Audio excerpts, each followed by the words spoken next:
Banner ವಿಚಾರಕ್ಕೆ ಬಳ್ಳಾರಿಯಲ್ಲಿ ಘರ್ಷಣೆ ಆಗಿತ್ತು, ಫೈರಿಂಗ್ ಕೂಡ ನಡೆದಿತ್ತು. ಶಾಸಕ ನಾರಾ ಭರತ್ ರೆಡ್ಡಿ ಮೇಲೂ ನಡೆದಿತ್ತ ಫೈರಿಂಗ್ ಯತ್ನ.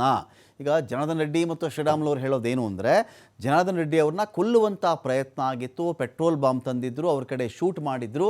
ಆ ಒಂದು ಕಾರಣದಿಂದಾಗಿ ಬುಲೆಟ್ನ ಕ್ಯಾಪ್ಗಳು ಅಲ್ಲಿ ಸಿಕ್ಕಿತ್ತು ಅಂತ. ಇದೀಗ ಇನ್ನೊಂದು ವಿಚಾರ ಏನು ಬರ್ತಿದೆ ಇಲ್ಲಿ ಅಂತ ಹೇಳಿದ್ರೆ, ಶಾಸಕ ನಾರಾ ಭರತ್ ರೆಡ್ಡಿ ಮೇಲೂ ಕೂಡ ಫೈರಿಂಗ್ ಯತ್ನ ನಡೆದಿತ್ತ. ಅವತ್ತು ಭರತ್ ರೆಡ್ಡಿ ಯಾವ ಜಾಗದಲ್ಲಿ ನಿಂತ್ಕೊಂಡಿದ್ರೋ ಅದೇ ಜಾಗದಲ್ಲಿ ಇವತ್ತು ಒಂದು ಬುಲೆಟ್ ಪತ್ತೆಯಾಗಿದೆ. ಭರತ್ ರೆಡ್ಡಿ ಮೇಲೂ ಹಾಗಾದರೆ ಈ ಕಡೆ ಇವ್ರು ಹೇಳ್ತಿರೋದು ರೆಡ್ಡಿ ಜನಾರ್ದನ್ ರೆಡ್ಡಿಯನ್ನು ಸಾಯಿಸೋಕ್ಕೆ ಟ್ರೈ ಮಾಡಿದ್ರು ಅಂತ. ಈಗ ಆ ಕಡೆಯಿಂದ ಬರ್ತಿರ್ತಕ್ಕಂಥ ವರದಿ ಏನು ಅಂದರೆ, ಭರತ್ ರೆಡ್ಡಿ ನಿಂತಿದ್ದಂಥ ಜಾಗದಲ್ಲಿಯೂ ಕೂಡ ಬುಲೆಟ್ ಪತ್ತೆಯಾಗಿದೆ. ಹಾಗಾಗಿ ಭರತ್ ರೆಡ್ಡಿ ಮೇಲೂ ಕೂಡ ಕೊಲೆ ಯತ್ನ ಆಗಿತ್ತಾ ಅಂತ ಒಂದು ಶಂಕೆ ಇಲ್ಲಿದೆ. ಬಾಂಬ್ ನಿಷ್ಕ್ರಿಯ ದಳದ ಶೋಧದ ವೇಳೆ ಸಿಕ್ಕಂಥ ಬುಲೆಟ್ ಇದು 9mm ಬುಲೆಟ್ ಪತ್ತೆಯಾಗಿರೋದಲ್ಲಿ.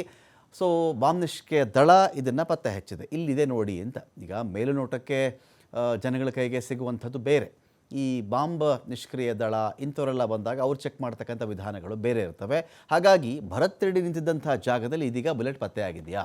ಶಾಸಕ ಜನಾರ್ದನ್ ರೆಡ್ಡಿ ಮನೆ ಬಳಿ ಬುಲೆಟ್ ಪತ್ತೆಯಾಗಿರೋದು. ಬಳ್ಳಾರಿಯ ಅಹಂಭಾವಿಯಲ್ಲಿ ಜನಾರ್ದನ್ ರೆಡ್ಡಿ ಮನೆ ಇದೆ. ಇಲ್ಲಿ ಬುಲೆಟ್ ಪತ್ತೆಯಾಗಿರ್ತಕ್ಕಂಥ ಸ್ಥಳ ರಸ್ತೆಗಿರುವ ಬ್ಯಾರಿಕೇಡ್ನಿಂದ ಅಳತೆ ಮಾಡಲಾಗಿದೆ. ಬುಲೆಟ್ ಅಂದರೆ ಈಗ ರೋಡಿಂದ ರೆಡ್ಡಿ ಮನೆಗೆ ಈ ಥರದೊಂದು ಗುಂಡು ಬಂದು ಬಿದ್ದಿದೆ ಅಂದಾಗ ಎಷ್ಟು ದೂರಪ್ಪ ಇದು? ಈ ಬುಲೆಟ್ ಟ್ರಾವೆಲ್ ಮಾಡಿರೋದು ಎಷ್ಟು ದೂರ, ಎಲ್ಲಿಂದ ನಿಂತು ಎಲ್ಲಿಗೆ ಇದನ್ನು ಸಿಡಿಸಿದ್ದಾರೆ, ಎಷ್ಟು ದೂರದಿಂದ ಹಾರಿದೆ ಅಂಥೇಳಿ ಅಧಿಕಾರಿಗಳು ಅಳತೆ ಹಾಕ್ತಾ ಇದ್ದಾರೆ. ಯಂತ್ರಗಳನ್ನು ಬಳಸಿಕೊಂಡು ಶೋಧ ಕಾರ್ಯ ಮಾಡಿದ್ದಾರೆ ಅಧಿಕಾರಿಗಳು.